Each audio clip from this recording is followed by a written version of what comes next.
Alright guys, welcome back to another edition, our second episode of Pilots of Metalstorm. It's your boy Breezy.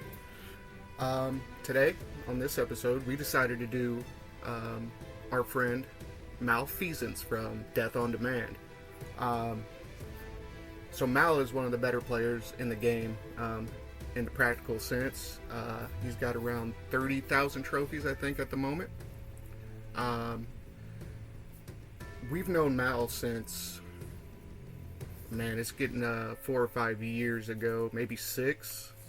We met him on another video game prior to this one, and yeah, we've stayed in contact since. And yeah, he's always been pretty cool dude. So today we're going to take a look at his couple of his matches. I think we're going to do the Berkut and his J10. So we might as well get started with the Berkut, and we'll just hop right into it. Both of these matches, by the way, are going to be air sub, but you can still see some of his excellent flying, and YDOD is actually sitting, I think they're in the 5th spot still, on the leaderboard, and they definitely fly like a top 3 squad. So hopefully Mal will be able to show us in a couple clips here why they're so respected, I guess. So here we go.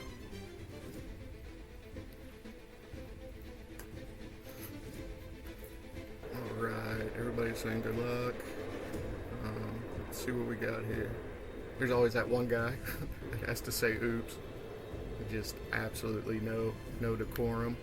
Now this isn't actually, yeah, I have to switch over. This was another player here, but we'll get switched over, and here we go. Now, the thing is with the Berkut, right? So the SU-47 being a prototype, the first prototype Metalstorm's actually released. The reason why I wanted to show this match is apparently it's kind of hard to fly. That's the best way to put it. I guess it's not got some of the things folks are used to as far as, you know, special abilities, stuff like that. So I haven't personally flown it, but from what I hear, it's kind of difficult to fly, because when you get hit, like with a missile or a rocket, apparently you go out of control. That's one. I guess under hard turning, I want to make that clear. I don't know how good the cannons are. It doesn't look overwhelmingly fast. I was told that it kind of accelerates like, well, like a heavy fighter, obviously. And then I have never seen anybody use the backflip as of yet, practically. Not that we're, you know, any different than any other player or whatever, but we play pretty consistently, and usually at higher levels. I say we, but you know, anybody in the top 10, 5 area. So if basically I'm saying all that because if you're struggling to fly it, just know that you're not the only one. That was a good kill. Oh, got hit by that rocket, but apparently even some of the better players, stick players in the game, are having issues with it as well. So yeah, it's hard for me to have an opinion on it without flying it, but I would assume that all the players that are better than me would know what they were talking about, so they usually do. Alright, he's going to be defending C here.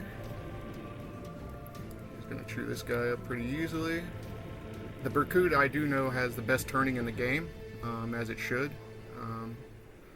Having the reversed wings, that was the #1, I guess, creation point for that. Oh, good shot there too. And he's going to take the point as well. Wow.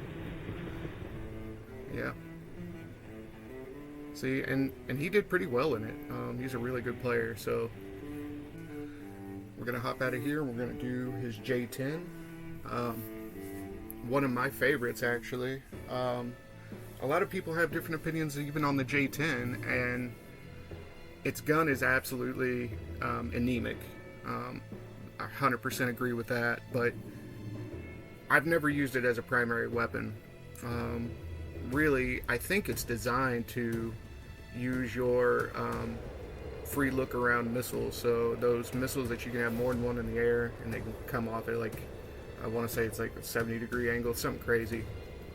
Well, a lot of times when you're playing, you know, better players that know how to flare, you'll get partial hits, and the gun is really meant to finish them off, in my opinion. But we'll see how he ends up doing here. We're going to have to switch over. This guy's in a A4, and I imagine Mal's going to be pretty good in this as well. Again, he's one of the better reacting pilots, as it's kind of displayed by, you know, his rank, his team's rank. So alright, looks like he's going to monitor A and B here. So that's the other thing with the J10, it's not super fast. It accelerates fairly decently, but it hits a brick wall about 700 miles an hour. So he's doing a really good job throttling right here. Oh yeah, snuck under that cliff to take this guy out. That guy couldn't even make the turn, so that was an easy one for him. So those arrows, for those that don't have this, that's basically the option of who you want to send a phantom missile at. It's basically sounds like a missile's coming at you, but if you check your radar, that's when you can tell if an actual missile's coming at you. So for those that don't know that. Ooh, good kill there. Yeah, he's doing a great job. And another thing is, so it's got those medium range radar missiles, which are fine, but you have to hold it on target.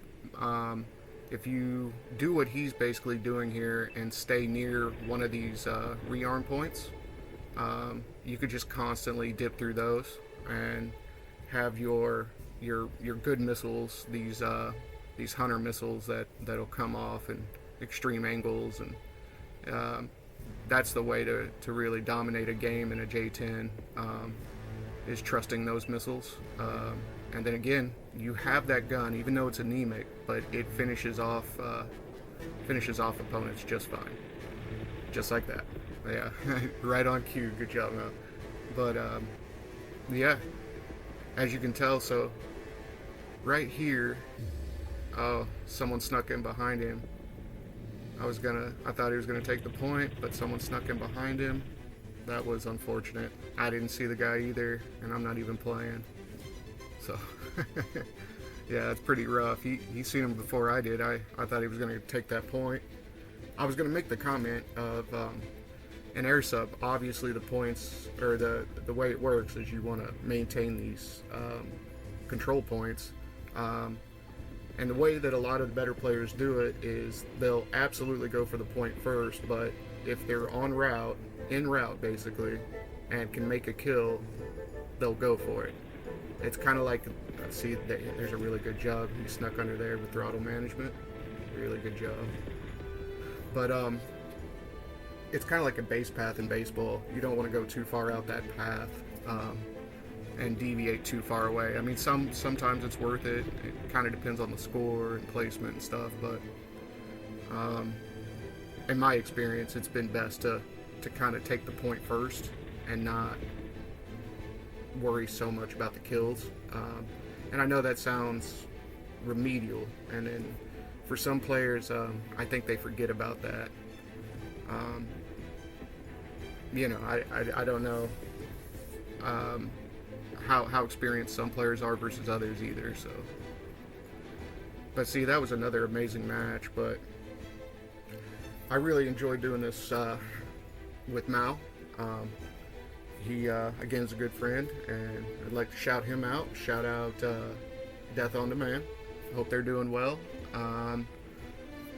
Be sure, again, guys, all the music you'll hear in the background came from Xanatos Music, one of our team members here, so be sure to check him out. His links are in the description.